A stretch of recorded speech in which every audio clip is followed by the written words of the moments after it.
Avant tout, si tu aimes les histoires qui éveillent l'esprit, clique sur s'abonner pour ne rien manquer.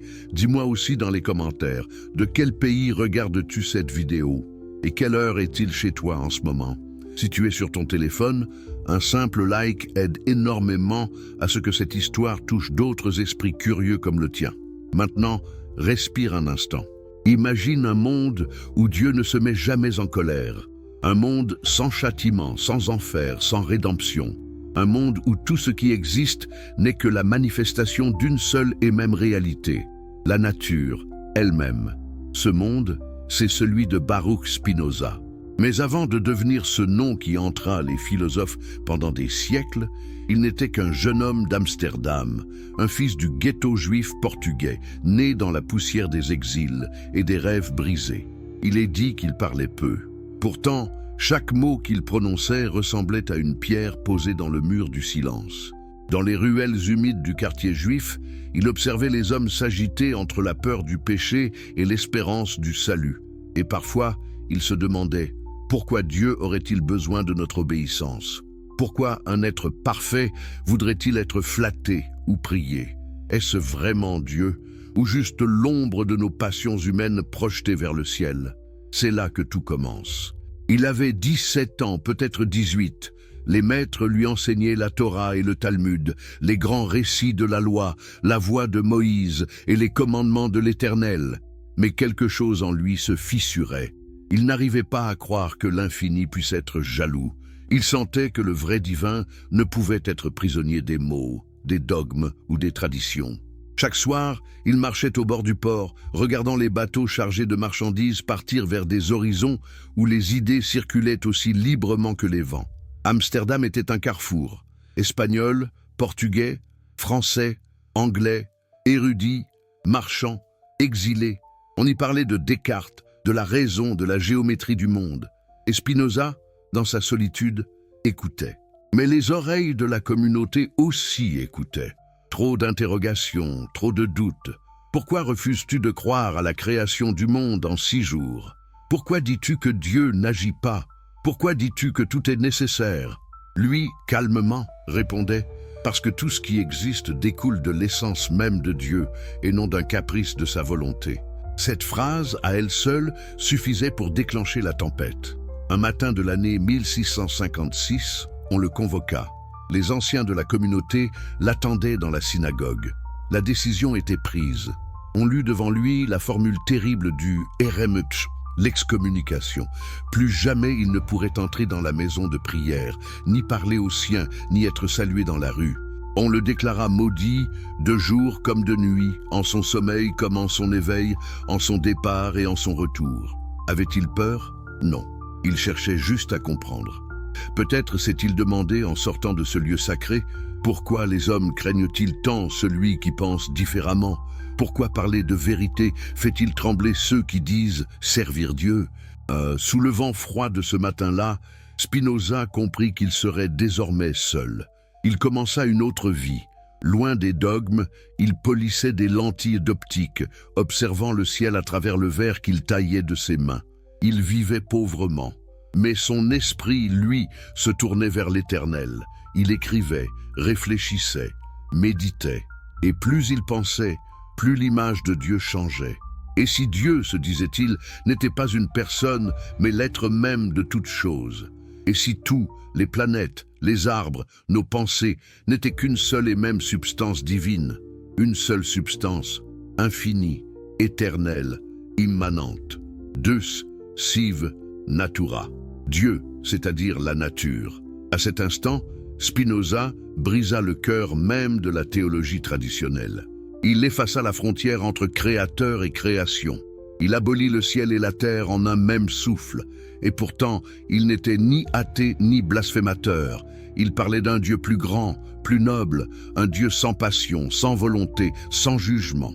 Mais alors, si Dieu ne ressent rien, pas d'amour humain, pas de colère, pas de pitié, où se trouve la justice? Où va le bien? Où va le mal? Comment vivre sans espérance de récompense, sans peur de punition? Sommes-nous prêts à être vraiment libres?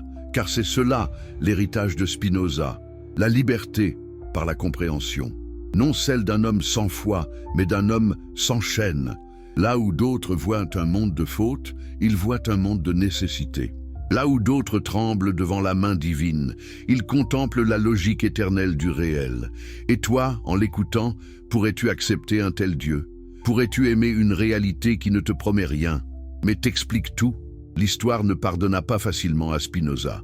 Rejeté par les religieux, méprisé par les rationalistes extrêmes, soupçonné par les autorités, il resta fidèle à sa vie discrète. On disait de lui qu'on ne pouvait le fâcher, que rien ne le troublait. Était-il froid? Non. Il avait simplement compris que la colère, la peur, la jalousie ne naissent que de l'ignorance, et que comprendre, c'est déjà aimer. Son Dieu n'avait pas de visage. Mais il voyait ce Dieu dans chaque chose, dans la lumière qui traverse la lentille, dans la logique d'une équation, dans le mouvement des planètes, dans le rire d'un enfant, dans la beauté tranquille de l'ordre du monde. Et si Dieu n'était pas ailleurs, mais ici, partout, toujours? Et si, au lieu de le prier, il fallait simplement apprendre à le connaître, comme on comprend la géométrie d'une étoile ou la structure d'une pensée? Spinoza n'a jamais dit que Dieu nous observait. Il a dit « Nous sommes Dieu, pensant à travers nous-mêmes ». Arrêtons-nous un instant sur cette idée. Si tout ce qui existe est en Dieu, alors tout ce qui arrive est nécessaire. Le bien et le mal ne sont plus des absolus, mais des façons humaines de juger ce que nous aimons ou détestons. Rien n'est mal en soi, seulement mal compris. Alors demande-toi, combien de fois as-tu maudit la vie sans comprendre ce qu'elle voulait t'apprendre?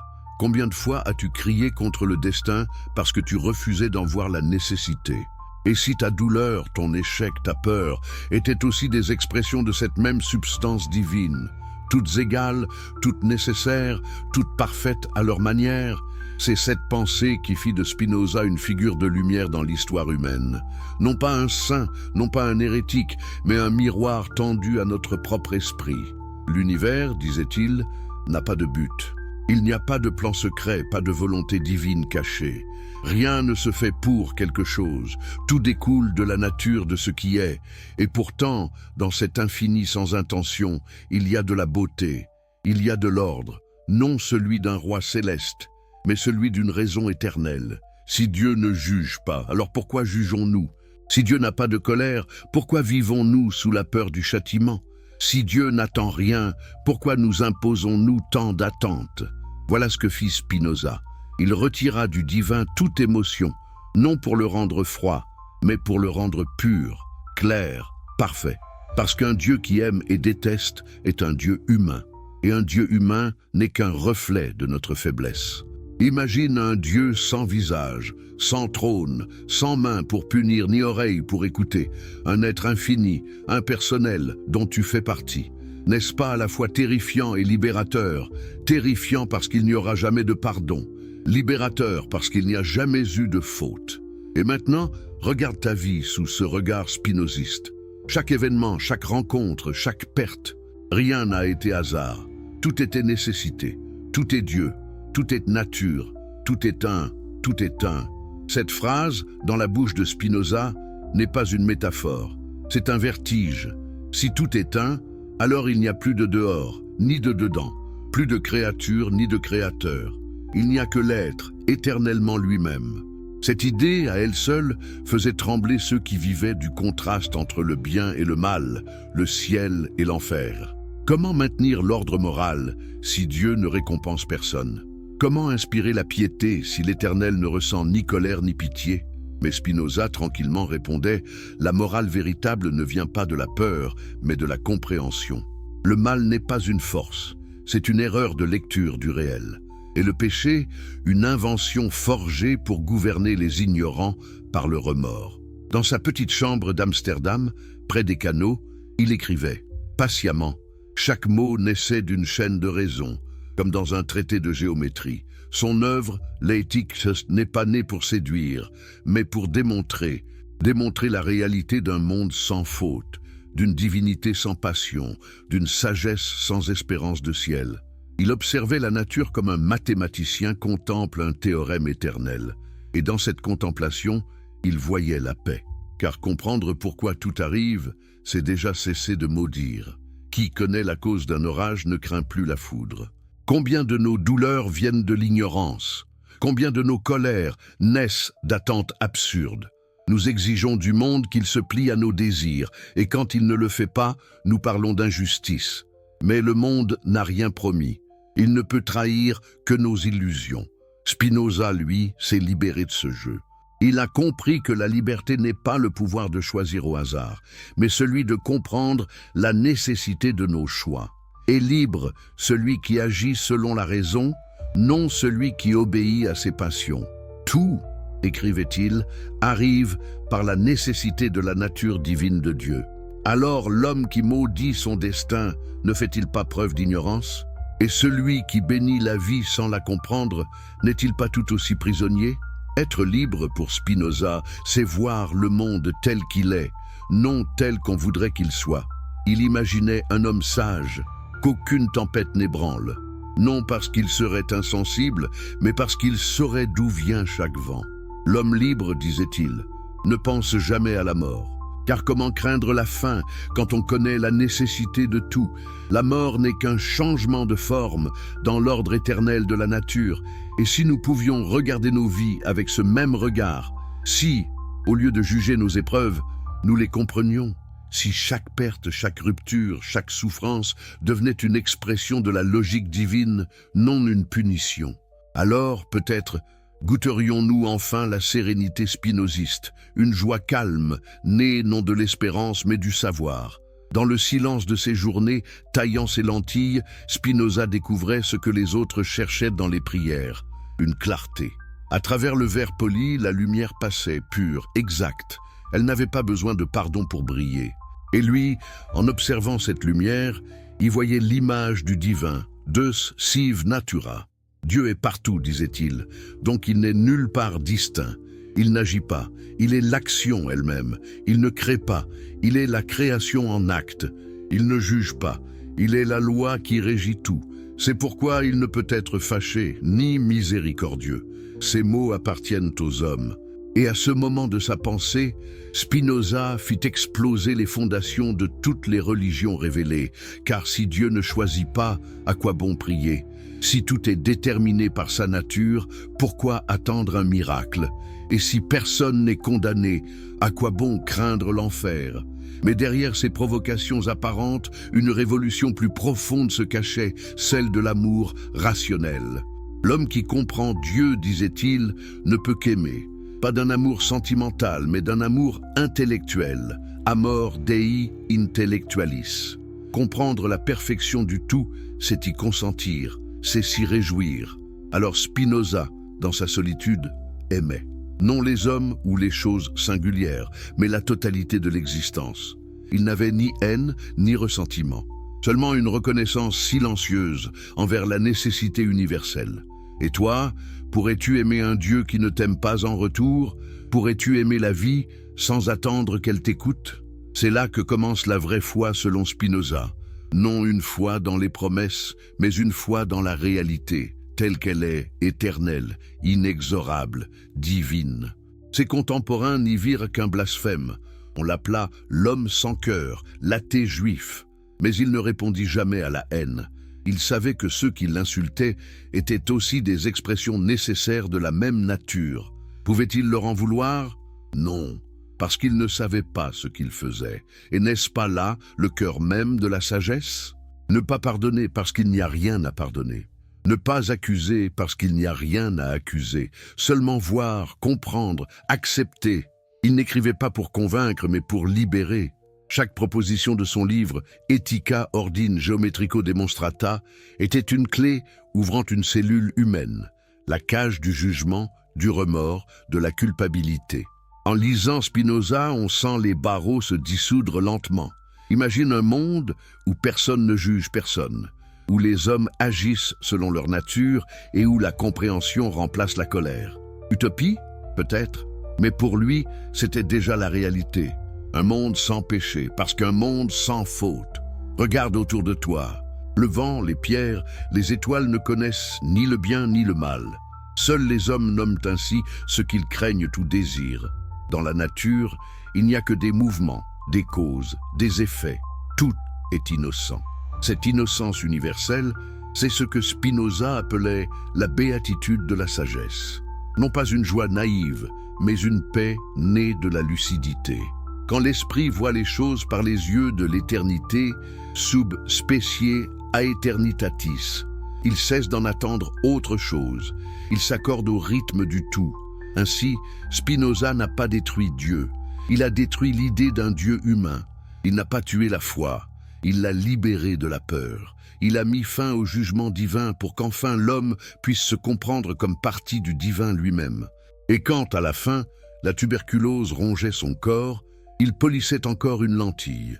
La lumière passait, toujours, à travers le verre, comme sa pensée traversait les siècles. Dans la poussière de cette chambre, il n'y avait ni prière, ni confession, ni dernière parole dramatique. Il mourut comme il avait vécu, paisiblement. Mais ses idées, elles, ne moururent pas.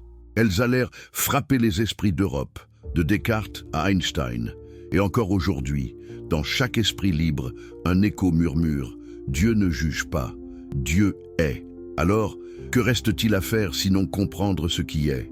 Si tu as compris, ne serait-ce qu'un instant, la beauté de cette idée, tu sens peut-être en toi cette étrange paix, celle d'un monde sans faute, où tout a sa cause, où rien n'est perdu, où même la douleur a un sens. Et si c'était cela, aimer Dieu, aimer la nécessité elle-même. La pensée de Spinoza ne promet pas le bonheur facile, elle invite à la lucidité, à vivre sans illusion mais non sans amour, à voir sans juger, à comprendre sans condamner, parce qu'au fond, il n'y a rien d'autre à faire. Tout est déjà dans Dieu. Alors, à ton tour, regarde le monde différemment. Chaque personne, chaque instant, chaque respiration est acte divin.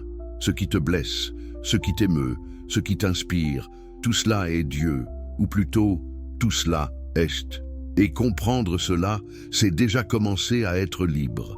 Voilà le véritable miracle, la paix qui naît quand le cœur cesse de demander « Pourquoi moi ?» et commence à voir comment tout est. C'est dans cette clarté que Spinoza vit encore, à travers nos pensées, nos doutes, nos désirs d'éternité, parce qu'il n'a pas inventé une vérité. Il a vu ce qui avait toujours été là, la simplicité absolue du réel. Et dans ce réel, il n'y a ni colère, ni pitié, ni promesse. Il n'y a que la perfection de l'être même, calme, infini, nécessaire. Et maintenant, regarde cette phrase comme un miroir, sans colère, sans pitié. Pourquoi? Parce que Dieu n'est pas un autre que toi, ni un monde séparé. Il est la totalité qui te traverse. Et plus tu comprends cela, plus tu cesses d'avoir peur. Alors oui, Spinoza a mis fin au jugement divin. Mais il l'a fait pour que naisse quelque chose de plus grand. Une liberté sans culpabilité, une foi sans récompense, un amour sans condition. Et c'est peut-être pour cela que, 3 siècles plus tard, nous parlons encore de lui. Parce qu'il nous rappelle que la paix se trouve non dans la soumission, mais dans la compréhension. Dis-le-moi, lecteur, spectateur, esprit en quête, peux-tu vivre dans un monde sans juge? Peux-tu aimer une existence qui ne t'appartient pas, mais dont tu fais partie? Peux-tu accepter que tout soit vrai parce que tout est? Si tu peux, alors tu marches déjà sur le chemin de Spinoza. Et là se trouve la fin, ou peut-être le commencement. Si tu aimes les histoires qui ouvrent l'esprit et font respirer ton âme, abonne-toi pour ne rien manquer. Dis-moi dans les commentaires de quel pays tu regardes cette vidéo et quelle heure il est chez toi en ce moment. Et si tu es sur ton téléphone, un simple like aide vraiment à faire voyager cette pensée jusqu'à d'autres personnes prêtes à réfléchir. Imagine maintenant un homme qui ne prie plus, non pas par arrogance, mais parce qu'il a compris que tout ce qu'il cherche en Dieu se trouve déjà dans la compréhension même de la vie. C'est là où nous retrouvons Spinoza, après les tempêtes de l'exil et du jugement. Il ne cherche plus à convaincre ni à défier qui que ce soit, il cherche à voir. Au-dessus de lui, le monde tourne, indifférent et parfait. Et dans ce mouvement, Spinoza sent une liberté qu'il n'avait jamais connue avant. La liberté. Mais qu'est-ce que cela veut dire vraiment? Est-ce choisir? Est-ce désirer? Ou bien est-ce comprendre ce que le choix et le désir signifient? Pour Spinoza, la liberté n'est pas la rupture avec la nécessité, mais son illumination. Le libre, c'est celui qui comprend les causes. Car agir par ignorance, c'est toujours être esclave, esclave de la peur, de la colère, de l'espoir. Mais celui qui connaît la chaîne des causes agit non par contrainte, mais par essence. Il ne fuit plus, il consent. Et dans ce consentement, il découvre la joie. Cette joie n'est pas celle du plaisir. Ce n'est pas le rire bruyant ni la victoire sur l'ennemi. C'est un calme, une clarté, une harmonie intérieure qui vient d'on sait « Je suis une partie du tout, je participe à sa raison ». Mais qui oserait vivre ainsi, sans opposer le bien et le mal, sans désirer une récompense céleste? Qui ose vivre non plus comme un enfant priant un père, mais comme un esprit comprenant l'ordre du monde? Spinoza fut ce témoin. Dans sa solitude, il comprit que la haine n'est toujours de la tristesse, que l'envie est une forme de douleur, que la colère n'est qu'une impuissance déguisée. Et pourtant les hommes appellent cela vertu, se venger, condamner, dénoncer. Alors Spinoza pose la question, qu'est-ce que la vertu, sinon la force d'être soi-même selon la raison? Il écrivait lentement. Par vertu, j'entends la puissance même de l'homme, en tant qu'elle se définit par la raison. Ce n'est plus une morale imposée du dehors, mais une puissance vécue du dedans. L'homme libre ne prie pas qu'on l'épargne, il comprend ce qui est. Il ne maudit pas les autres, il cherche leur cause, il ne fuit pas ses passions, il les transforme. Et si tu pouvais faire la même chose? Si, au lieu de te débattre contre tes émotions, tu les regardais comme des mouvements nécessaires de ta nature, ne seraient-elles plus légères, plus transparentes? Spinoza disait « Celui qui comprend ses affections est maître de lui-même ». C'est la sagesse la plus simple et la plus difficile, voir sans juger, sentir sans se perdre, comprendre sans s'arrêter. Sa liberté n'est pas un don de Dieu, c'est une conquête sur l'ignorance. Mais plus il avançait dans cette voie, plus se dévoilait une joie plus profonde encore, celle de l'amour intellectuel de Dieu. Qu'est-ce que cela signifie? Peut-on aimer Dieu sans émotion? Peut-on aimer un être qui ne nous aime pas comme un père? Oui. Parce qu'aimer intellectuellement, c'est se réjouir de comprendre. C'est atteindre un point où connaître et aimer ne font plus qu'un. Pour Spinoza, comprendre est un acte d'amour. Et aimer Dieu, c'est comprendre la nécessité infinie de son être. Lui, l'infini, ne te remarque pas. Mais toi, en le comprenant, tu deviens partie consciente de lui. C'est le plus grand des paradoxes. Un amour sans échange, mais plein. Un amour sans attente, mais parfait. Dans les dernières pages de son œuvre, Spinoza décrit cette béatitude comme un état éternel de l'esprit. Celui qui atteint cet amour ne meurt plus vraiment, car même si son corps se dissout, la partie de lui qui comprend participe à l'éternité. L'éternité n'est pas après la mort, elle est dans la connaissance même du réel. Exister dans la lumière de la raison, c'est déjà être immortel. Immortel, comment ? Pas comme un fantôme, pas comme une âme errante, mais comme une idée vraie. L'esprit humain, lorsqu'il atteint la vérité, s'accorde à la pensée divine qui pense éternellement tout ce qui est. Et ce point de contact, ce moment de vision totale, c'est cela, l'amour intellectuel de Dieu. Et toi, as-tu déjà senti cette clarté soudaine? Ce moment où tout semble à sa place, où la douleur cesse d'être ennemie, où la joie cesse d'être peur de la perte? Ce moment d'accord intérieur, de silence plein. Spinoza dirait « là, tu as touché Dieu ». C'est cette expérience qu'il nous propose, loin des rites et des prières. Un Dieu sans trône, mais plus grand qu'aucun roi. Un Dieu silencieux, mais parlant à travers tout ce qui est. Un Dieu sans pitié ni colère, mais dont chaque loi est justice, parce qu'elle est nécessaire. Mais une question se glisse, subtile. Si Dieu n'est pas un juge, que devient le ciel? Que devient l'enfer? Pourquoi vivre bien si le mal n'est pas puni? Pourquoi rester juste si rien n'est récompensé? Spinoza sourit. Le ciel et l'enfer, écrit-il, ne sont que les états de notre âme. Le ciel, c'est la joie de comprendre. L'enfer, c'est l'ignorance qui enferme. Et la morale, ce n'est pas obéir, c'est comprendre ce qui te rend pleinement vivant. Le vice n'est qu'une faiblesse de compréhension. Ainsi, le paradis n'attend pas après la mort. Il est ici, dans la connaissance. Et l'enfer n'est pas un gouffre, il est dans la confusion, la haine, la peur. À chaque instant de ta vie, tu peux passer de l'un à l'autre selon la clarté de ton esprit. Regarde autour de toi. Combien d'hommes vivent en enfer alors qu'ils marchent au soleil? Combien d'âmes se condamnent elles-mêmes par ignorance? Spinoza, lui, proposait la sortie. Non la prière, mais la raison. Non la promesse, mais la lumière. C'est cette lumière que les religions avaient confondue avec la grâce. Mais la grâce de Spinoza n'est pas un don, c'est une conséquence. Comprendre, c'est être béni. Et chaque être humain peut y arriver, car chacun porte en lui une parcelle de la raison divine.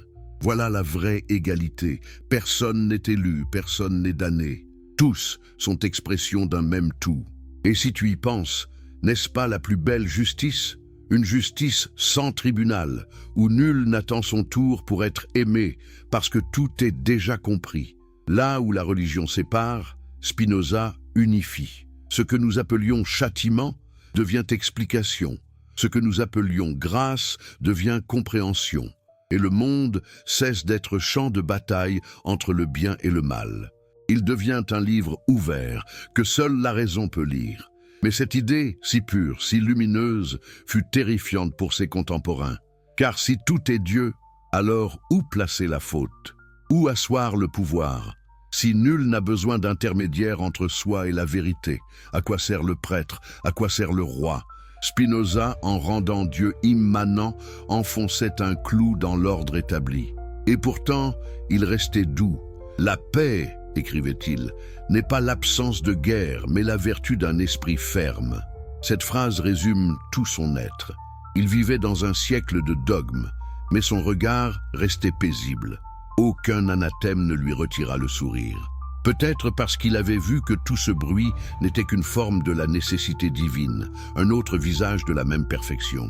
Et toi, peux-tu garder ton calme quand tout s'effondre autour de toi? Peux-tu voir dans ta propre douleur la loi du tout? Peux-tu, par la raison, t'élever au-dessus de la tempête? Si tu le peux, tu vis déjà ce que Spinoza nommait la liberté de la raison. Cet état où rien ne t'a servi, car tu comprends pourquoi tout est, et c'est ainsi que disparaissent les cieux et les enfers. Non pas qu'ils soient détruits, mais parce que nous n'en avons plus besoin. Quand on comprend, on n'espère plus, on ne craint plus, on est, simplement. Dans la clarté de cet être, Spinoza a trouvé sa paix. Et c'est peut-être là, plus que dans son raisonnement, que réside son miracle. Avoir transformé la solitude en harmonie, la raison en amour, la nécessité en liberté. Mais la paix, même la plus pure, ne dure jamais sans épreuve. Après tant de silence, après tant de contemplation, Spinoza connaissait le poids du monde. Il voyait la société tourner comme une roue de passions incontrôlées. Les hommes criaient pour la gloire, s'entretuaient pour leur Dieu, promettaient des paradis, inventaient des enfers. Était-ce cela, le progrès? N'était-ce pas toujours la même ignorance, plus habillée, plus bruyante? Il avait compris que les empires se nourrissent du désir et de la peur, que chaque religion captive ses fidèles en leur promettant une délivrance de ce qu'elle-même leur fait craindre. Et il écrivait « La superstition naît de la peur. Quand la lumière de la raison s'éteint, les ombres deviennent Dieu. » Ces mots avaient la simplicité du tonnerre. On le traita d'impie, de corrupteur d'âme. Pourtant, il ne faisait que tendre un miroir à la nature humaine. Pourquoi avons-nous tant besoin du jugement? Pourquoi faut-il qu'un regard céleste nous condamne pour sentir que nos vies ont du poids? Est-ce parce que nous ne supportons pas d'être seuls responsables? L'homme, disait Spinoza, se refuse à reconnaître qu'il est partie du tout. Il veut être l'exception. Et dans cet orgueil, il invente la faute. Mais la faute, en vérité, n'existe pas. Ce mot seul est une erreur de perspective. Il suppose une rupture entre l'ordre divin et l'action humaine, comme si nous pouvions être ailleurs que dans Dieu. Où est l'erreur si tout est en Dieu? Où est la désobéissance s'il n'a jamais donné d'ordre? Cette idée, à elle seule, bouleverse l'âme religieuse. Elle retire le sol sous les pieds de tous les temples, car soudain, personne n'a plus besoin d'être sauvé. Et si personne n'a besoin d'être sauvé, que reste-t-il des anges, des prêtres, des rois? Que reste-t-il du pouvoir qui tient les hommes par la promesse et la peur? Spinoza répond, il reste la raison, il reste la paix, il reste l'amour. Et quel amour? Non pas une passion qui brûle, mais une lumière qui éclaire. L'amour intellectuel de Dieu n'est ni un sentiment ni une émotion, c'est un acte de vision. Il n'y a pas de distance à franchir, pas de mots à prononcer. Seulement la clarté de voir que tout est lié, que rien n'est isolé, que tout participe d'une seule substance infinie. Il voyait la divinité jusque dans les moindres gestes de la vie. Le vent sur les canaux d'Amsterdam, le grain de poussière qui tombe sur la page, tout cela était Dieu. Non pas métaphoriquement, mais réellement. Car si Dieu est la nature, alors chaque cause, chaque effet, chaque instant est une expression de son être. Comment ne pas aimer ce qui est? Comment ne pas bénir le monde entier? Non d'un amour sentimental, mais d'un acquiescement profond à la vérité. Tout ce qui est parfait à sa manière. L'esprit qui comprend cesse de comparer, et dans cet arrêt de comparaison naît la joie pure. Peut-être que la vraie révolution de Spinoza est là. Il a osé dire oui à tout, oui à la douleur, oui à la mort, oui à l'ordre implacable du monde. Un oui sans condition, non par résignation, mais par intelligence. Il ne s'agit pas de subir, mais d'être d'accord avec la nécessité. Et si nous pouvions dire oui, nous aussi? Oui à ce que la vie place sur notre route, oui à nos limites, oui à nos échecs. Ne serait-ce pas une libération plus haute que toutes les victoires? Spinoza n'offre pas le paradis. Il enseigne la paix. Et cette paix, nul ne peut la lui enlever, car elle ne vient pas du dehors. Un jour, un ami lui dit « Baruch, tu aurais pu être riche, reconnu, influent. Pourquoi as-tu choisi l'obscurité ?» Il répondit simplement « Parce que je préfère la vérité. » Et cette vérité, il la paya cher, dans la solitude, dans les murmures, dans la précarité. Mais sa joie restait intacte. On la voyait dans la lumière calme de son visage, comme s'il portait un secret que rien ne pouvait lui arracher. Ce secret, tu le sens peut-être maintenant, la paix d'un monde sans faute. La beauté d'une vie sans ciel ni enfer, mais pleine de sens. Un sens qui n'a pas besoin d'explication, parce qu'il est la loi même de tout ce qui arrive. La force de Spinoza tient à cela. Il ne promet rien, il montre. Et ce qu'il montre, c'est la perfection silencieuse de la réalité. Une perfection sans ornement, sans drame, sans spectacle. Le réel n'a pas besoin d'être pardonné, il a seulement besoin d'être compris. Alors il conclut son grand œuvre par une phrase presque secrète.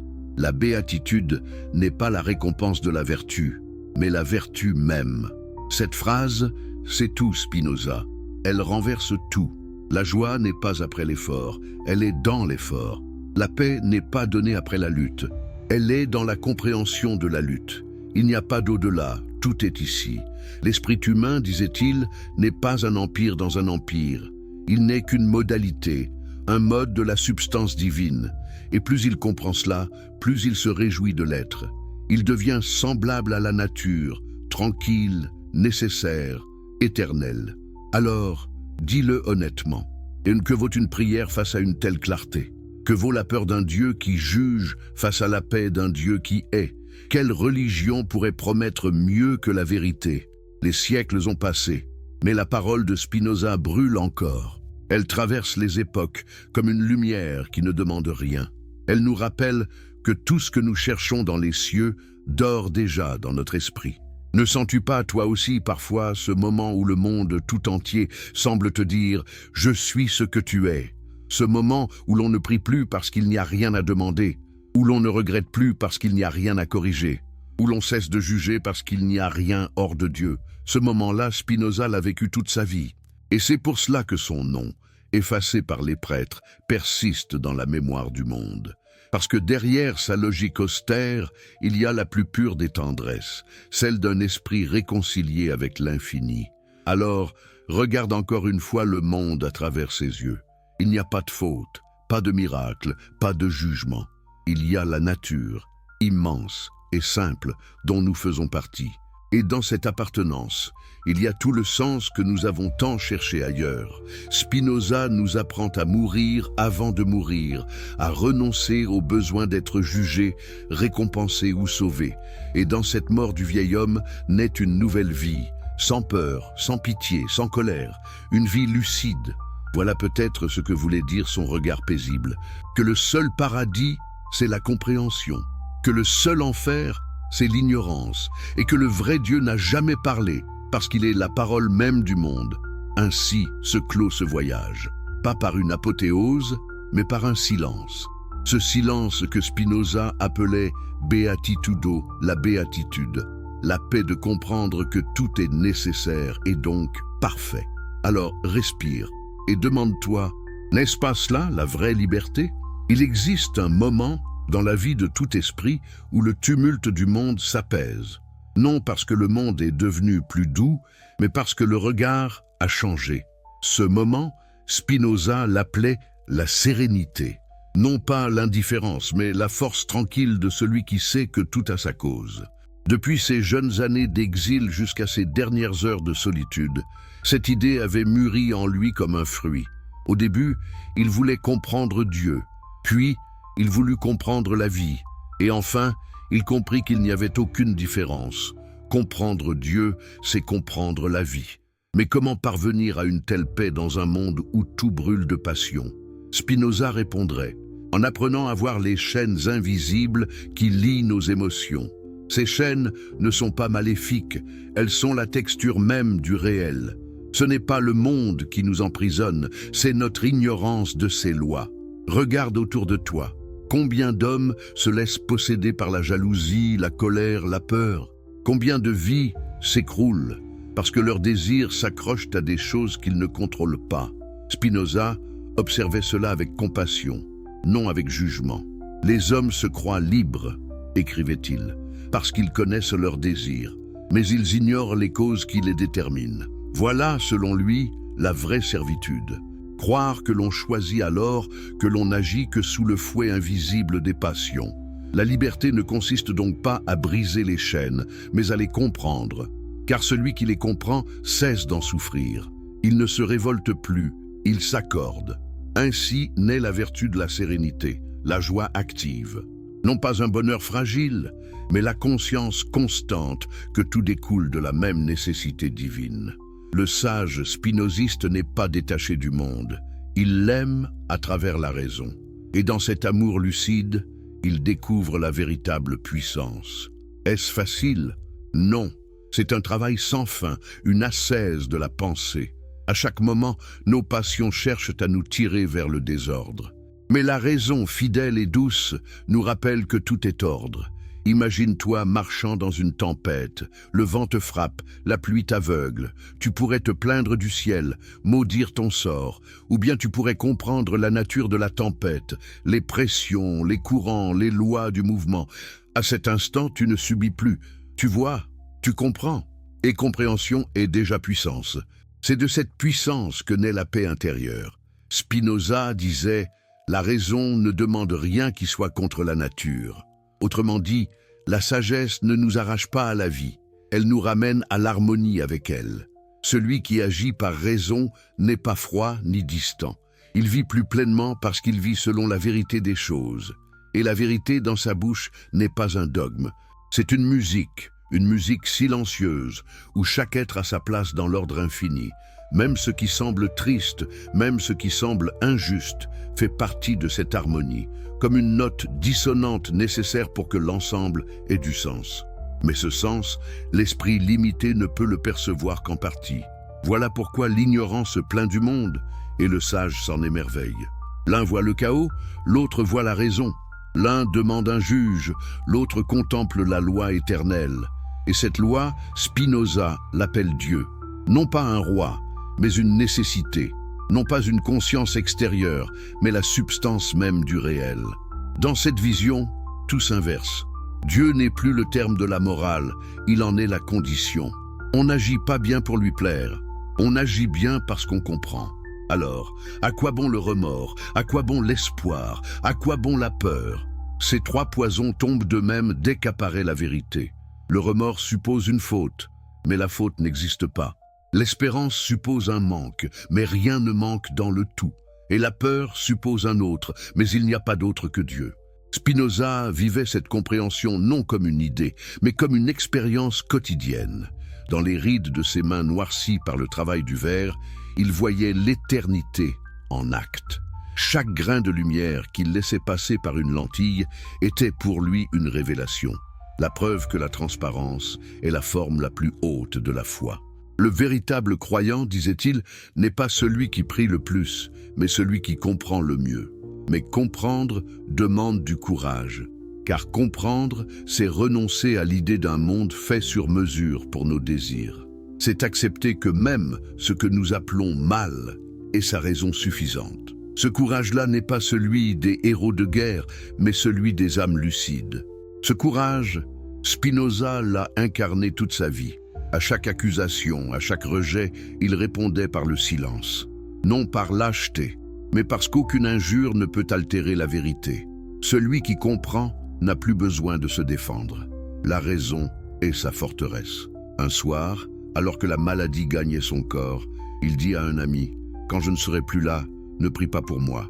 Comprends seulement que j'ai fait partie du tout et que cette partie retourne à sa cause. » Il parlait sans tristesse, comme un artisan qui termine son œuvre et range ses outils. Il savait qu'il ne quittait rien, car on ne quitte jamais la substance dont on est mode. Ne trouves-tu pas apaisant de penser ainsi? D'imaginer que rien ne se perd, que tout continue, non pas dans une autre vie, mais dans la même éternité où tout existe déjà. Cette idée n'est pas froide, elle est brûlante de clarté. Elle rend inutile la peur, car si tout vit en Dieu, alors la mort n'est qu'un silence entre deux respirations de l'infini. Et quand cette paix habite l'esprit, elle change jusqu'à la manière de regarder les autres. Le sage spinoziste ne méprise personne, ne condamne personne. Il sait que chacun agit selon la nécessité de sa nature. Comment blâmer l'orage d'être violent? Comment reprocher à la mer d'être profonde? Comprendre, c'est pardonner avant même que le mot « pardon » existe. De cette vision naît une éthique nouvelle, sans promesse ni châtiment. Une éthique de la sérénité, où le bien n'est plus ce que Dieu ordonne, mais ce que la raison montre comme nécessaire à la joie. Agir bien, c'est agir de manière telle que ta puissance d'exister s'accorde avec celle des autres. Le mal, c'est ce qui diminue ta puissance et celle du monde. Ainsi la morale cesse d'être un tribunal. Elle devient une géométrie vivante. Chacun trouve sa place, non par terreur ou par devoir, mais par compréhension des lois éternelles. Et l'esprit qui s'y accorde trouve la béatitude. Tu vois maintenant comme tout se lie. La liberté, la raison, l'amour, la sérénité, tout converge vers une seule intuition. Dieu n'est pas ailleurs. Dieu n'est pas ailleurs. C'est là, le dernier mot est le premier. Chaque souffle, chaque étoile, chaque pensée est sa manifestation. Non pas un miracle venu du ciel, mais le miracle constant de l'existence. Spinoza l'avait compris, et cette compréhension, tranquille comme la lumière, ne l'a plus jamais quitté. Il savait que le mot « Dieu » avait été trop petit pour contenir une telle immensité. Pourtant, il le conserva. Pourquoi? Parce qu'il voulait sauver le sacré, non le détruire, mais le sacré dépouillé des passions humaines, le sacré rendu à sa pureté première, le réel lui-même. C'est là que se dessine le sens ultime de sa pensée. En redéfinissant Dieu, Spinoza ne l'a pas réduit, il l'a étendu jusqu'à tout englober. Il n'a pas fait de Dieu une absence, mais une présence absolue. Rien n'échappe à sa nécessité, pas même nos erreurs. La perfection du monde ne tient pas à ce qu'il nous plaît, elle tient à ce qu'il est. Alors, que devient la prière? Elle se transforme en contemplation. Que devient la foi? Elle devient connaissance. Que devient le salut? Il devient compréhension de soi comme partie du tout. Et ce tout, infini, éternel, ne juge pas, ne récompense pas, ne punit pas. Il est purement. Il faut imaginer Spinoza, les yeux levés vers une nuit d'hiver, regardant le ciel d'Amsterdam où brillent les astres lointains. Peut-être a-t-il murmuré « Rien n'est hors de Dieu ». Peut-être a-t-il senti au-dedans de lui ce que son esprit démontrait par les mots. Et cette unité sans limite, sans faille, sans colère. Le Dieu de Spinoza ne parle pas, mais tout parle à sa place. Le vent dans les feuilles, le rire d'un enfant, la dérive d'une étoile, tout dit la même chose. Je suis nécessaire, donc je suis divin. Et si tu écoutais le monde ainsi? non plus comme une histoire écrite pour toi, mais comme une symphonie où tu es une note parmi d'autres. Ne sentirais-tu pas la fierté tranquille d'appartenir à quelque chose d'infini? Nous cherchons la transcendance au-dessus de nos têtes. Spinoza l'a trouvé sous nos pas. Il n'a pas aboli Dieu, il l'a rendu immanent, présent dans chaque cause, chaque souffle, chaque regard. Comprendre cela, c'est cesser de chercher et commencer à voir. Bien sûr, il savait que peu oseraient une telle vision, car elle retire les béquilles. Plus de promesses, plus de châtiments, seulement l'être nu. Mais dans ce dépouillement, il y a une grandeur nouvelle, la grandeur d'un esprit qui dit « j'accepte ». Accepter, non par fatalisme, mais par amour. L'amour intellectuel de Dieu, c'est cet acquiescement total au réel. Il ne nie rien, ne réclame rien. Il contemple et il comprend. Et cette compréhension est la plus haute forme de joie. C'est ici que sa philosophie dépasse la religion et la morale. Elle devient art de vivre. Être spinoziste, ce n'est pas admirer un système, c'est pratiquer la lucidité. C'est vivre chaque instant comme une expression de l'infini. C'est reconnaître que même le mal participe de la beauté du tout. Et si tu pouvais vivre un seul jour ainsi, sans peur, sans colère, sans attente, avec cette conscience silencieuse de faire partie du monde comme une vague de l'océan, que deviendraient tes angoisses, tes regrets, tes colères? Tout s'effondrerait devant la clarté de ce simple fait. Tout est divin. Voilà pourquoi Spinoza demeure, à travers les siècles, un prophète sans temple. Il n'a pas besoin de disciples. Il veut des esprits libres. Il ne fonde pas une église, il éclaire des consciences. Sa théologie est une libération du jugement, de la culpabilité, de la peur. Et dans sa mort paisible, on retrouve toute sa philosophie. Pas de cri, pas de repentir. Le même souffle qu'à sa naissance, calme, limpide, rationnel. Il meurt comme la lumière s'éteint le soir. Sans drame, parce qu'elle sait qu'elle reviendra dans chaque aurore. Rien ne se perd, tout se transforme, tout reste dans Dieu. Depuis ce jour, ces mots voyagent. Ils ont traversé les persécutions, les interdits, les siècles. Et chaque fois qu'un esprit humain choisit la raison plutôt que la peur, Spinoza renaît. Il renaît dans la pensée de celui qui cesse de juger et commence à comprendre. Il renaît dans la paix de celui qui cesse d'espérer et commence à aimer. Alors, à ton tour, regarde le monde avec ce regard libre. Ne demande plus que le réel te plaise. Demande seulement de le voir. Car dans sa vérité se cache la plus grande des beautés. Et dans cette beauté se trouve le seul Dieu qui ait jamais existé, sans colère, sans pitié, éternel. Respire. Dieu est dedans depuis toujours. Dieu n'est pas ailleurs. Il est toi, moi, le tout et le rien, la cause et l'effet, la lumière et son ombre. Comprendre cela, c'est enfin cesser d'avoir peur, car tout est nécessaire et tout est un. Et le silence que tu entends maintenant, à la fin de ce voyage, ce n'est pas la fin, c'est lui. Si tu aimes les histoires qui te réveillent l'esprit, abonne-toi pour vivre chaque voyage jusqu'au bout. Dis-moi dans les commentaires de quel pays tu regardes cette vidéo et quelle heure il est chez toi maintenant. Et si tu es sur ton téléphone, un simple like aide beaucoup à faire voyager cette pensée vers d'autres âmes curieuses. Imagine un instant que tu marches dans une ville silencieuse, au lever du jour. La lumière glisse doucement sur les briques humides. Les premiers marchands ouvrent leurs volets.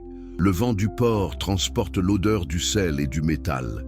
C'est Amsterdam, plus de 3 siècles en arrière. Un homme avance, les mains croisées derrière le dos. Il s'appelle Baruch Spinoza. Il ne ressemble pas au héros que l'on chante. Aucun manteau rouge, aucune couronne de gloire. Son trésor, c'est une idée, la sérénité que donne la vérité et la raison. Aujourd'hui, il sait que ses paroles ne seront pas comprises. Mais il continue. Pourquoi? Peut-on vivre dans un monde qui nous rejette sans devenir amer? Lui, pourtant, y parvient. Chaque matin, il taille une lentille. Chaque soir, il écrit quelques lignes. Entre ses gestes simples circule l'infini. Il vit dans la pauvreté, mais son esprit respire à travers les couches de poussière et de pensée. Il sent que la paix n'est pas l'absence de lutte, c'est la compréhension de la nécessité de chaque lutte. À travers le verre qu'il façonne, la lumière devient image. Il y voit une métaphore. La clarté de la raison n'efface pas l'ombre, elle montre comment l'ombre naît.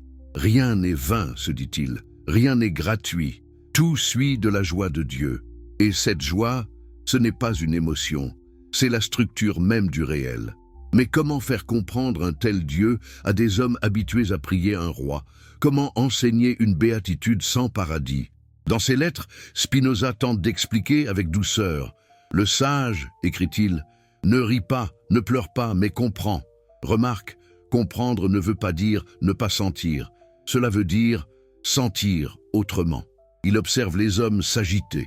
L'un cherche la gloire, l'autre la richesse, un troisième la vengeance. Tous veulent être aimés. Et lui se demande: et pourquoi avons-nous besoin d'être aimés si nous n'avons pas encore compris ce que c'est qu'aimer?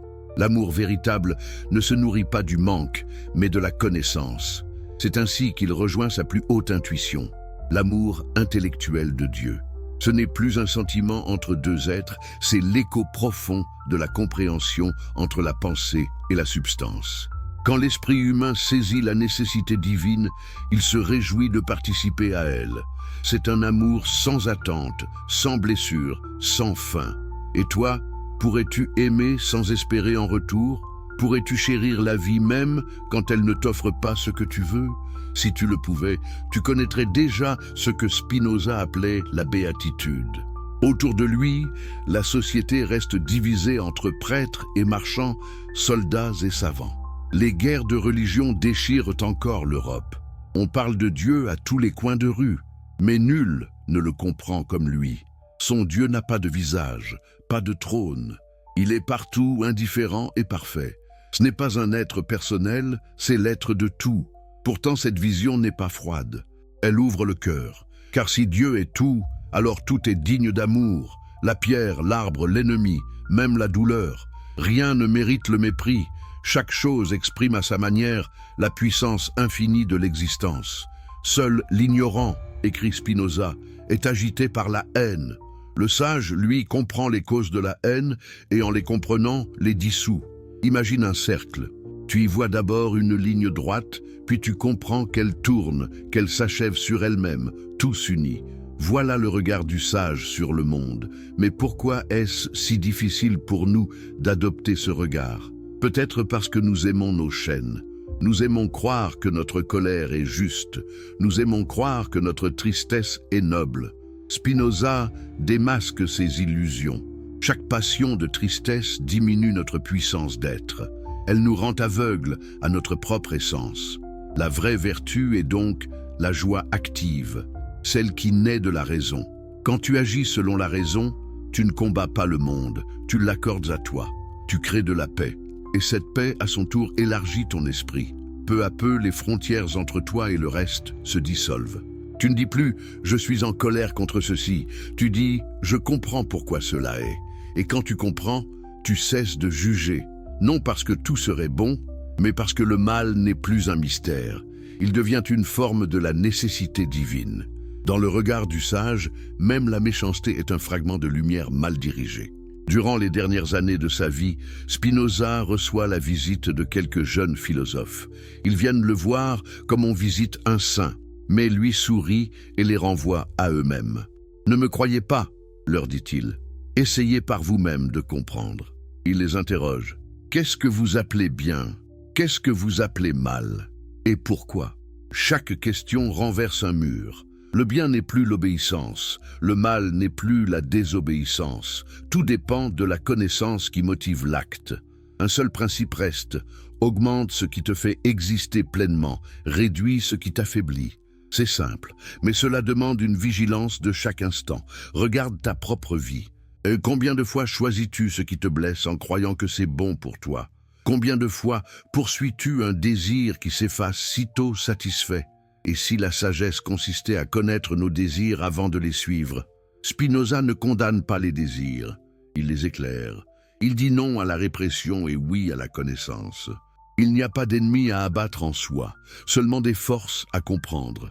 Chacune peut devenir source de puissance si elle est guidée par la raison.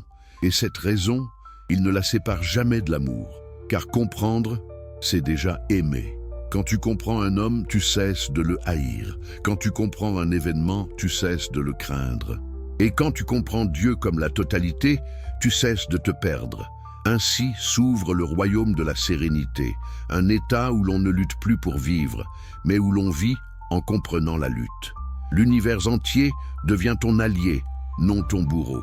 La mort, elle-même, change de visage. Elle cesse d'être une fin, elle devient un passage de forme dans la continuité de la substance. Peu de temps avant sa mort, Spinoza écrit une phrase que ses amis trouvent mystérieuse. L'esprit humain ne peut être absolument détruit. Quand on lui demande ce qu'il veut dire, il répond avec un sourire « parce qu'il pense Dieu ». Cela signifie que la pensée qui comprend l'éternel participe de l'éternel. L'immortalité n'est pas la survie d'une âme, c'est la conservation d'une idée vraie. Une idée vraie ne meurt jamais, car elle est un mode de la pensée divine elle-même.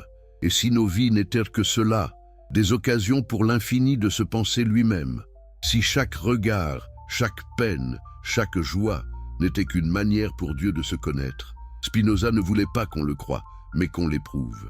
Ferme les yeux et essaie. Imagine que tout ce que tu vois, entends, ressens n'est pas un hasard, mais une nécessité. Ressens que tu es à la fois observateur et partie de ce que tu observes. Là, pour un instant, tu es libre. Parce que la liberté, selon lui, n'est jamais dehors. Elle commence quand on comprend que tout ce qui agit sur nous fait partie de nous. L'opposition se dissout. Le monde cesse d'être ennemi. Il devient miroir. Et dans ce miroir, Spinoza a vu la forme de Dieu, non pas un visage, mais l'ordre sans fin de la réalité. C'est cette vision qui lui donna sa force et sa sérénité jusqu'au dernier souffle. Il y a dans cette idée une douceur que nul ne peut briser. Ne peut. Tout ce qui existe agit selon la même loi, et cette loi est l'expression de la puissance divine.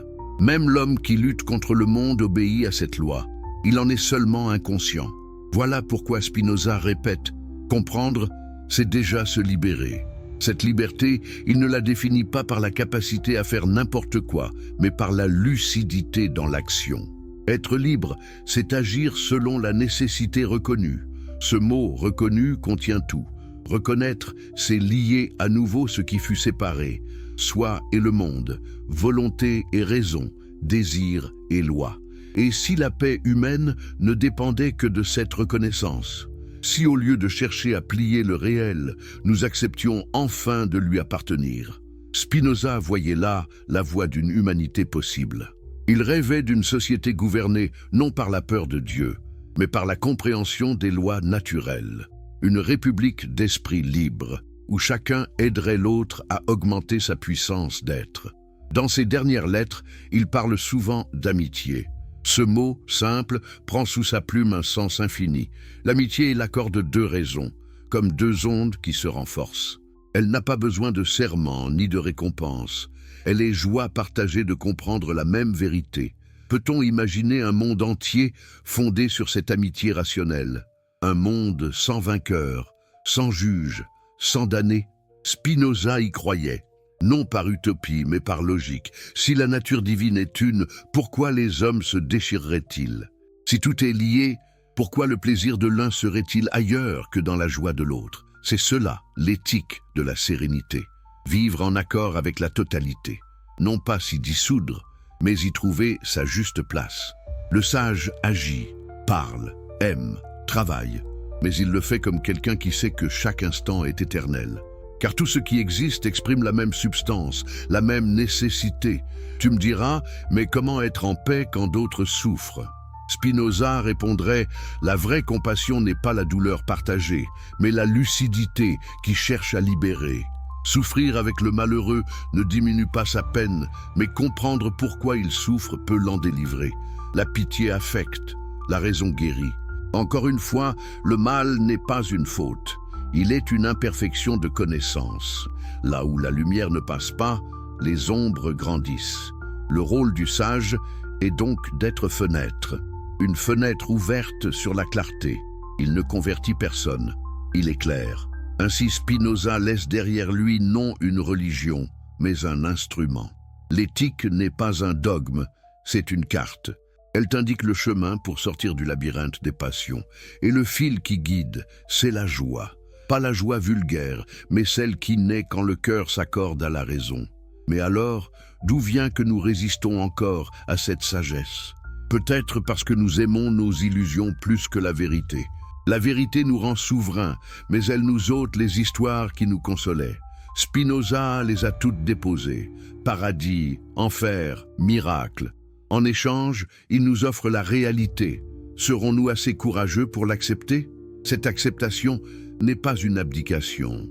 C'est une puissance nouvelle. Quand on cesse d'espérer un monde meilleur, on commence à améliorer celui-ci.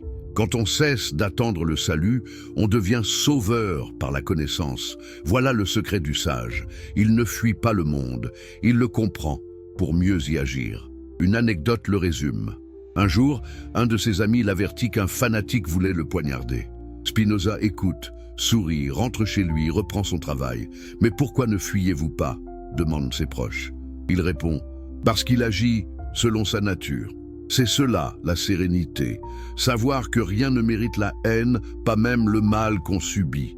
Certains diront « c'est une sagesse impossible ». Peut-être. Mais n'est-ce pas vers l'impossible que tendent toutes les grandes âmes? Ce qui compte, ce n'est pas d'y parvenir, c'est d'y marcher. Et sur ce chemin, chaque pas est un morceau d'éternité.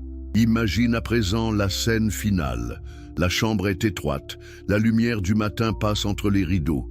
Sur la table, quelques livres, un compas, une boîte de lentilles. Spinoza s'assied, écrit quelques phrases sur un feuillet. Il sait que sa santé décline. Sa respiration est courte, mais son regard est clair. Pas d'angoisse, pas d'attente. Il pense. Peut-être médite-t-il sur cette phrase qui résume tout. L'esprit humain est une partie de l'infini de Dieu. Si c'est vrai, rien ne meurt. Celui qui comprend cela n'a plus besoin de promesses. Il vit dans la certitude calme que tout change sans jamais cesser d'être. Quand la nouvelle de sa mort circule à Amsterdam, on le dit mort dans la discrétion. Pas de monument, pas de foule. Mais un parfum de respect flotte dans le silence. On sent confusément que quelque chose de grand vient de passer, une lumière qui ne s'éteindra plus. Et en effet, 3 siècles plus tard, nous parlons encore de lui, parce qu'il a fait ce que peu d'hommes osent. Il a remplacé la peur par la clarté. Il a ôté la colère du divin pour redonner à l'homme la paix intérieure. Il a prouvé que la raison peut être un acte d'amour. Alors demande-toi, et si tu vivais un seul jour sans colère ni pitié, sans jugement ni remords, que ressentirais-tu? Peut-être un vertige, peut-être une douceur. Ce serait le début de la liberté. Spinoza ne t'invite pas à devenir saint, mais à devenir vrai, à être ce que tu es, pleinement, lucidement, à vivre sans honte, sans peur, parce que tout ce que tu es découle de la même source éternelle.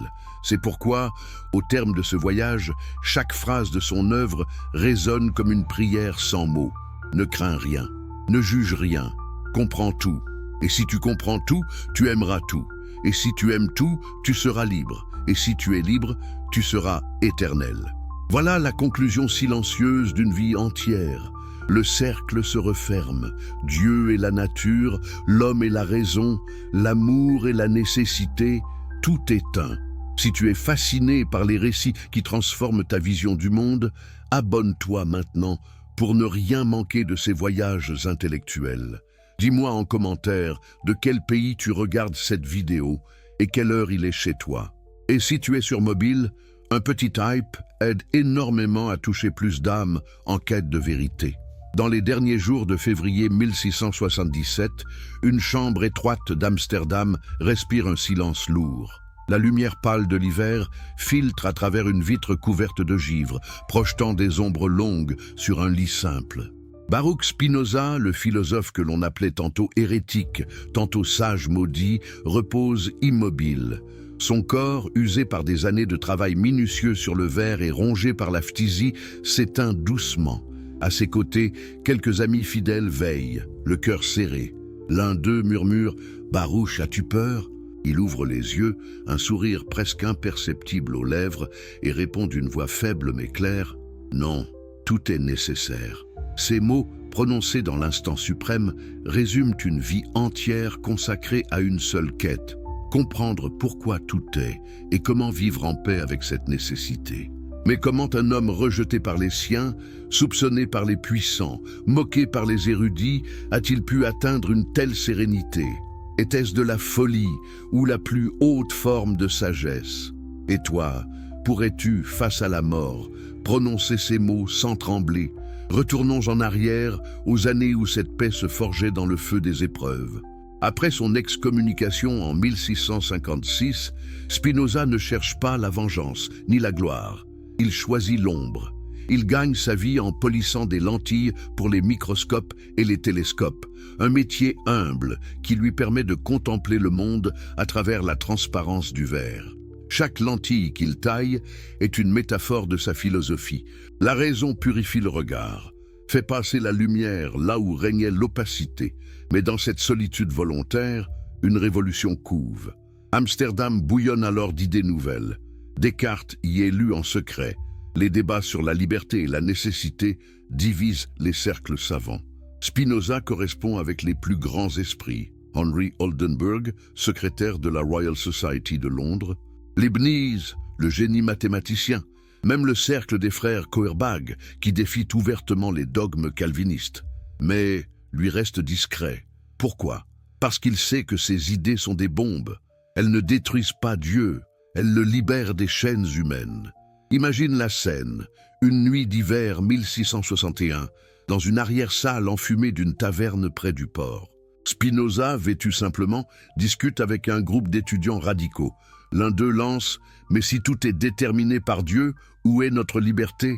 Spinoza pose son verre, fixe ses yeux perçants sur l'assemblée et répond « La liberté n'est pas l'absence de cause, mais la connaissance de ses causes. L'homme libre agit par nécessité reconnue, non par impulsion aveugle. » Un silence tombe. Certains hochent la tête, d'autres s'offusquent. Est-ce blasphème ou révélation?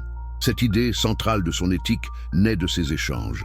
Pendant 5 ans, de 1662 à 1665, Spinoza dicte son grand ouvrage à l'ordre géométrique, définition, axiome, proposition, corollaire, scolie. Comme Euclide démontrant le cercle, il prouve l'unité de Dieu et de la nature. Deus sive natura. Dieu n'est pas créateur transcendant, il est la substance unique dont tout découle nécessairement. Pas de libre arbitre divin capricieux, pas de choix moral, tout suit de l'essence éternelle de Dieu. Radical? Oui. Libérateur? Absolument. Mais les nuages s'amoncellent. En 1663, ses amis Feuerbach publient un livre attaquant la Bible comme fable politique. Arrêté, torturé, l'un meurt en prison. Spinoza tremble pour sa vie. Il refuse une chaire à Heidelberg, craignant la censure. « Je préfère la liberté de philosopher », écrit-il. Et pourtant, il continue. Pourquoi persévérer quand tout conspire contre toi? Parce que la vérité pour lui n'est pas négociable. Elle est comme la lumière, elle perce les ténèbres, qu'on le veuille ou non. 1670 marque le tournant. Anonymement, il publie le traité théologico-politique. Explosion. Ce livre démontre que la Bible n'est pas parole littérale de Dieu, mais récit humain adapté aux passions du peuple. Les miracles, fables pour gouverner les ignorants. La théologie, utile pour la paix sociale, mais vaine pour la vérité. Les autorités furieuses. Interdit à La Haye, brûlé à Utrecht, maudit partout. Spinoza devient l'homme le plus recherché d'Europe intellectuelle. Cache-t-il sa plume? Non. Il prépare l'éthique, son chef-d'œuvre posthume. Dans ces années d'isolement, sa sérénité s'approfondit. Il vit de peu. Pain, lait, légumes, une pièce modeste des livres, son tour à polir. Les voisins le respectent pour sa douceur. Rien ne l'irrite, disent-ils. Sa sœur le visite parfois, portant un peu d'argent familial qu'il refuse souvent. Je ne veux pas de charité, dit-il. Ma liberté vaut plus que l'or. Est-ce ascétisme? Non, simple cohérence. Comprendre la nécessité rend superflue toute plainte. Correspondance vole alors vers l'Europe. À Oldenburg, Dieu n'agit pas pour une fin. Il est cause immanente. À Tschirnaus, la béatitude est la connaissance intuitive de Dieu. Leibniz lit, admire, tremble. Même Louis XIV, averti, hésite à le persécuter. Spinoza devient légende vivante, ombre qui illumine. Mais la maladie vient, phtisie galopante. Il sait sa fin proche. En 675, il brûle une partie de ses papiers, de peur des malentendus. « Publiez l'éthique après ma mort », ordonne-t-il à ses amis. Pourquoi ce secret ? Parce que son Dieu sans colère effraie, si Dieu est nature, plus de paradis promis, plus d'enfer menaçant. Seulement la raison pour guider l'homme. 1676, dernière lettre à G.H. Schuller. La santé est rare, je tousse du sang, mais l'esprit reste clair. Puis, le 20 février 1677, après avoir fumé sa pipe habituelle, il agonise. Pas de prêtre, pas de cri. Ses amis le veillent. À 44 ans, il s'éteint. Funérailles simples, au cimetière juif malgré les rèmes. Sa sœur pleure, les calvinistes jubilent, les libres penseurs pleurent en secret. Mais l'héritage explose. L'éthique paraît en 1677. Scandale. Bayle l'appelle athée. Les jésuites le maudissent. Pourtant, les Lumières le lisent. Voltaire l'admire, Goethe le vénère, Hegel le proclame sommet de la pensée moderne. Einstein, j'ai passé ma vie à me libérer de Spinoza. Pourquoi cette postérité ? Parce qu'il offre une paix sans Dieu personnel, la joie de comprendre l'ordre éternel. Pense à ta vie, combien de colères inutiles, combien de peurs infondées. Spinoza enseigne, les passions passives, haine, envie, tristesse, diminuent notre puissance. Les actives, raison, joie, l'augmentent. Le sage ne combat pas le monde, il s'accorde à sa nécessité. Est-ce possible aujourd'hui, dans notre chaos ? Regarde l'histoire post-Spinoza. La Révolution française invoque sa tolérance. Les scientifiques voient en lui précurseur. Nature comme loi mathématique. Les poètes, comme Wordsworth, sentent son panthéisme. Même Freud, l'inconscient suit des nécessités spinozistes. Et toi, sens-tu cet appel ? Peux-tu vivre sans attendre de récompense céleste seulement pour la clarté de l'esprit ? Sa mort n'est pas fin, mais achèvement. L'esprit qui connaît Dieu intuitivement participe de l'éternité. Pas d'âme immortelle fantasmée, l'idée vraie persiste dans la pensée divine. Ainsi, Spinoza vit encore, dans chaque physicien contemplant l'univers, chaque amoureux de la raison, chaque homme qui ose dire oui à la vie entière. Dans le silence de sa chambre finale, alors que la neige tombe dehors, il a dû sentir cela. Tout est un, tout est Dieu, tout est paix. Et quand le dernier souffle partit, Amsterdam trembla sans le savoir. Un monde nouveau naissait, sans colère divine, sans pitié intéressée, seulement la nécessité aimée. Et maintenant, toi qui écoutes, quel pays abrites-tu cette pensée ?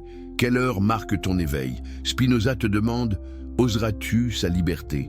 Oseras-tu aimer la nature infinie, sans attendre son sourire humain ? Car c'est là le secret, sans jugement, la vie est déjà paradis. Sans faute, chaque instant est sacré. La lumière passe à travers la lentille, elle illumine, elle ne juge pas, elle est, tout comme lui, tout comme toi, tout comme Dieu. Finissons sur cette image, un rayon traversant le verre poli, pur, éternel. Spinoza l'a vu, l'a vécu, et dans ce voir, il a trouvé l'infini. Ne serait-ce pas cela la vraie conclusion ? Non une mort, mais une lumière qui ne s'éteint jamais. Respire, comprends, aime, tu es déjà là.